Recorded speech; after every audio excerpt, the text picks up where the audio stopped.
Now, in this video, we are going to take up one more problem, that is on the simply supported beam. Problem number 38. It treats as draw the SFD and BMD for the beam shown in the figure. Also, calculate the maximum bending moment.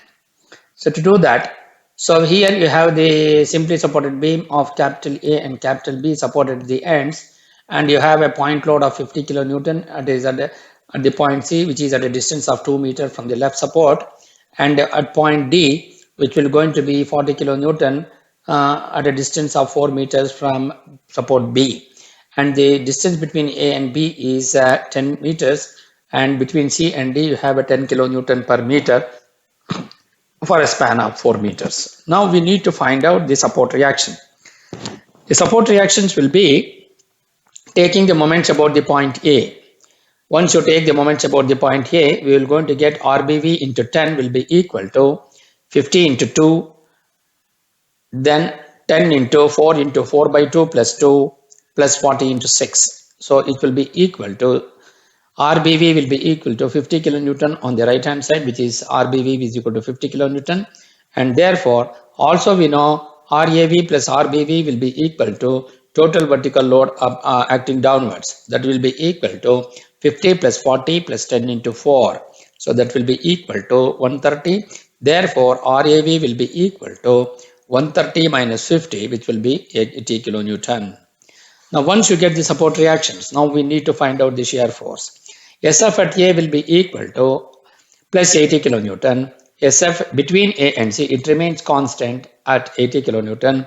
SF at C will be equal to 80 minus 50, which will be equal to 30 kilonewton. SF between C and D, which will be equal to plus 30 minus 10 into 4, plus 30 minus 10 into 4, which will be equal to minus 10 kilonewton, and SF at D will be equal to minus 10 minus 40, which will be equal to minus 50 kilonewton.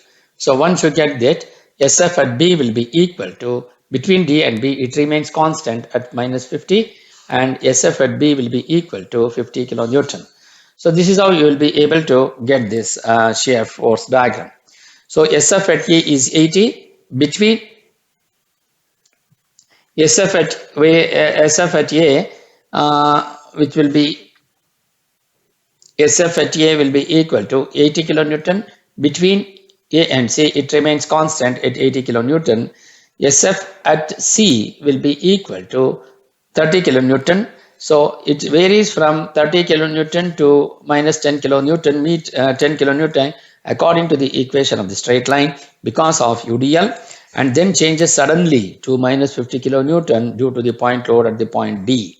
So, and it remains constant between 40 kilonewton between D and B. Now we go for the bending moment diagram. What is the bending moment at the point A, which is 0? Bending moment at the point C will be equal to plus 80 into 2, which will be equal to 160 kilonewton meter. SF at D will be equal to plus 80 into 6 minus 50 into 4 minus 10 into 4 into 4 by 2. On simplification, you will going to get it as 200 kilonewton meter.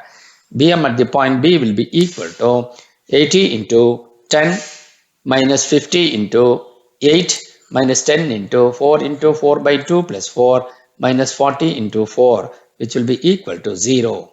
So this is how you will be able to get this point. So that means BM at A is 0, BM at C will be equal to 160 kilonewton.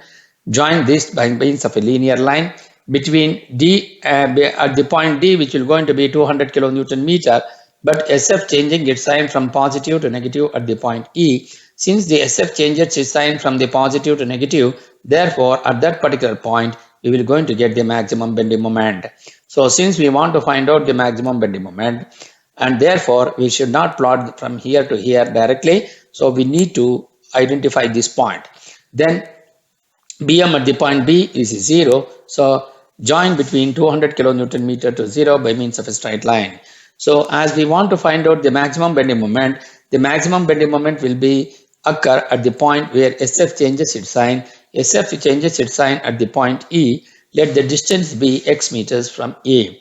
That is, SF at E will be equal to 0, which will be equal to 80 minus 50 minus 10 into x minus 2, which will be equal to 0.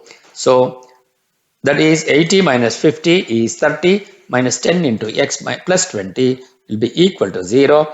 Therefore, 10x is equal to 50, x is equal to 5 meters. Then you are going to get the value of x as 5 meters. So what will going to be the bending moment? The bending moment will be equal to 80 into x minus 50 into x minus 2 minus 10 into x into 10 into x minus 2 into x minus 2 by 2. So therefore, that will be equal to x value is 5, 80 into 5 minus 50 into 8 minus 50 into 8 minus 10 into 5 minus 2 into 5 minus 2 by 2. So it will be equal to plus 205 kilonewton meter.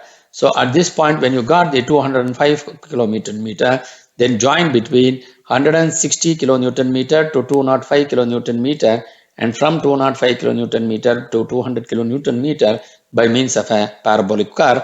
That is because it is the span is from C to D, which will be uniformly distributed load.